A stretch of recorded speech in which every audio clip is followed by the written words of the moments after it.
India may soon ban one of the world's most dangerous herbicides, paraquat dichloride.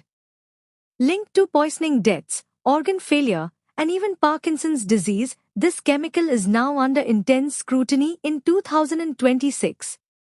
But why is paraquat considered so dangerous, and how could a ban affect Indian agriculture?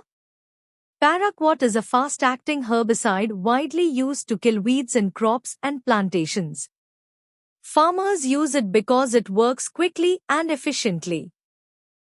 However, even a very small quantity can be extremely toxic to humans.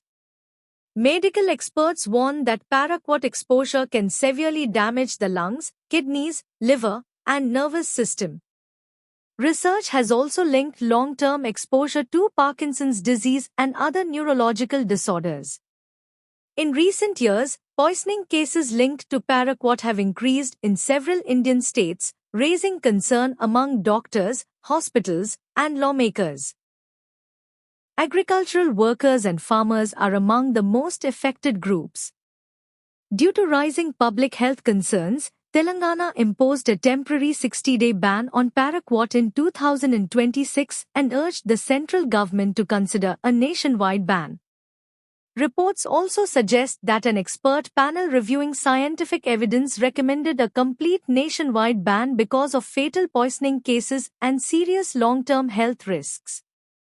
India is not alone in reconsidering paraquat use. More than 70 countries, including the European Union, China, Brazil, and Thailand, have already banned or restricted this herbicide due to health and environmental concerns.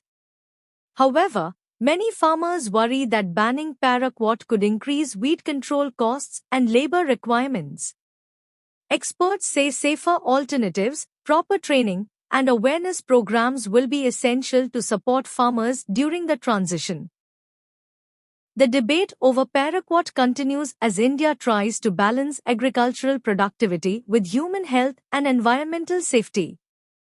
Will India completely ban paraquat in 2026? The final decision could impact millions of farmers and consumers across the country. Thank you for watching. Please like, share, and subscribe for more science and agriculture updates.